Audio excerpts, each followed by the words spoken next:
Rachel says, like you, I always assumed it was an urban myth, but a couple of years ago, I got a cab to Kensington Gardens. When we got there, the driver said it was his first job and it was free, so we picked our jaws up off the floor, wished him luck and got out. Sometimes truth is stranger than fiction. Yet they're supposed to do it. It's like they are supposed to not charge nurses. So I've tried getting in the back of cabs going, I'm a nurse. You know, and it doesn't kind of work. I've even put the outfit on, and it doesn't work at all, I'm afraid. I don't know why nurses. I think because nurses never had any money, and they were poorly paid. John the cabbie, of course, this is the one who wrote in a while ago and said he didn't know which lane to use during the Olympics. It was quite clearly marked. Is another one of those cab drivers in denial. He says, same old cliches rolled out. It's not cliches. If you can prove anything I said was a lie, sue me.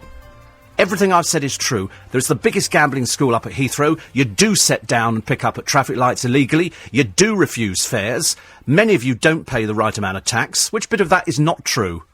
You know it's true. You're just in denial, probably because, you know, you might be one of those people who isn't following the law properly. You always find a bent cab driver somewhere who's going to sort of say to you, oh, that's not true, you're always against the cab drivers. Absolutely every word of it is true. I can back it up every second of the way, pal. Every second of the way. I love the way people trot out the same old cliches. That's generally cab drivers. South of the river, mate? I don't think so. My producer said to me, she tried to get a cab a short while ago, and, you know, oh, has Duncan done it? Oh, right. Oh, blimey, she's determined to get her sixpenneth in, isn't she? She's probably got the photograph of the cab driver as well. So, absolutely right, mate. No good hiding under the name Dave. We know your name's John, the cab driver, because all cab drivers are called John, aren't they? Yes, we know. 84850, Steve at LBC. And it's the same old John back again, who's got the name Boring under him, which kind of sort of sorts him out. He says, I know there's problems in the trade, but badly advised printers don't help. The nurses bit just shows, oh, that was just a standard thing. Grow up. Don't be such a girl's blouse, for goodness sake. Small wonder, you're one of the miserable ones, aren't you? The one that went, yeah, where do you want to go? I don't think so, pal. What do you mean? No tip? No tip? Oh, Struth. I always tip every time. I wouldn't tip him, though. I wouldn't tip him. I'd tip him about a penny. I don't always round up, no. Well, rounding up's a bit stupid if it's $6.95. But, he's one of those. You don't have to read his text messages to realise what a sad, lonely little person he is. Sitting there with no friends in your cab, being miserable. 30 pence? Oh, I don't know. I thought, what am I going to do with 30 pence? You can see him now, can't you? I bet he's about 95. Poor soul. I love it when you get cab drivers out again. And this one here is, he says, how are these people allowed to talk such rubbish? I say rubbish because, as usual, he's a potty-mouth cab driver because they're all a bit common. And this particular one is no difference at all. And he says, I don't know, they get away with it. How does people get away with talking like this?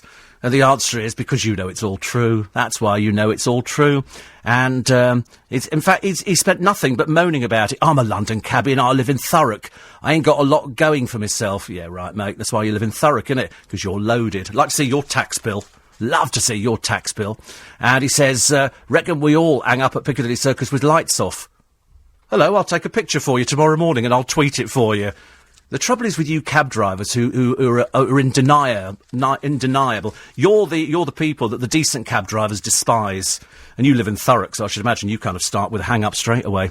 Here's another one. This is Ian, again, the cab driver. He says, I work at Heathrow and you're talking rubbish. Yeah, right, mate. Of course I am. Of course I am. You know it goes on. You know it goes on.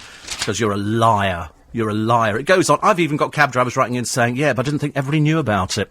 Yep, they do, unfortunately. 84850. Steve, it's the same cab driver writing under 3 different names because they're all a bit psychotic, you know. Hello, mate, where do you want to go? You know what they're like. They always jump to their own defence, poor souls. I always love it. You know, when sort of people write in to me and say, I'm going to take you to court because you've libelled me. Well, actually, they always get it wrong. They can't quite work out which one it is. And I've always said, no, you can't libel a group of people. So in other words, you can't libel the dead, and you can't libel, say, like, estate agents or cab drivers. You can't libel them. It's just not possible. It's a group of people, and it's as easy as that. Jamie says, I took a black cab from Heathrow a couple of years ago after a long-haul flight and said I was going to Hanworth. Now, Hanworth is next door to Heathrow. And the driver was so angry, I said, would you prefer to take me to the next taxi in the line instead? And he said, just get in.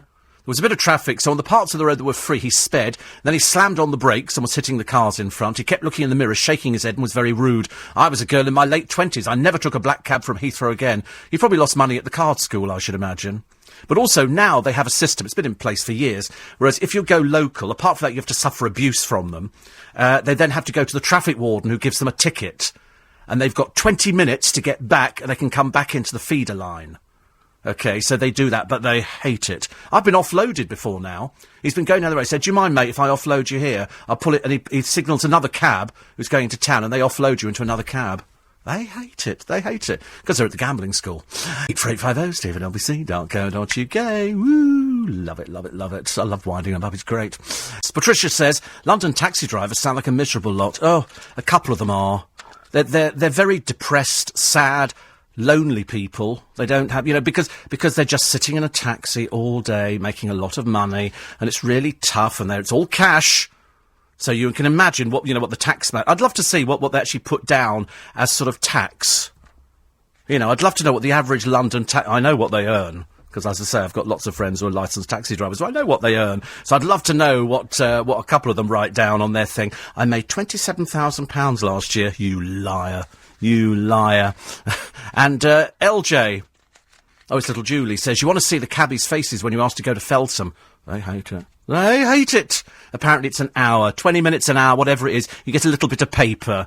Because they've sat... I never understand why. When I used to get in cabs years ago at the airport, and I go Twickenham, and they go, I've been waiting here, mate, 7 hours. And I used to think, well, you're really stupid then. Why would you... I mean, it's like, why would anybody want to sit in a cab rank for 7 hours waiting for a fare back to London? Surely you drop somebody off at the airport and you drive straight back out again.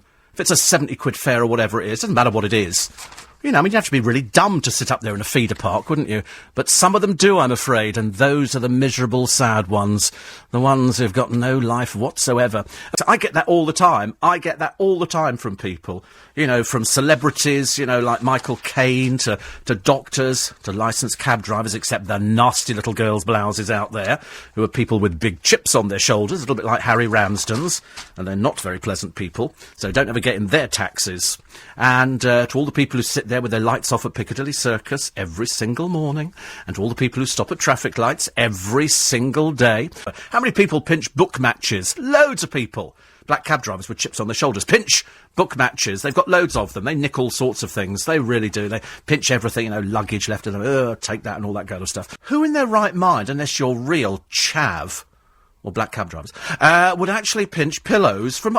I've never heard of such a thing. Jason, Mr. Daily Bread, says, I got a taxi from Camden to Leicester Square a few years ago, and the driver went up Swiss Cottage and up the Finchley Road. I said, oi, mate, this ain't the right way. He said, do you drive? I said, yes, for a living. I don't take the mickey. Yeah, that's it. Apparently you have to tell them if you want to go a particular route, because as I say, they'll more than happily just sit in traffic jams. It doesn't make any difference to them at all, I'm afraid. And Phil says, very much tongue-in-cheek, I should imagine, Phil, the steering problem in taxis.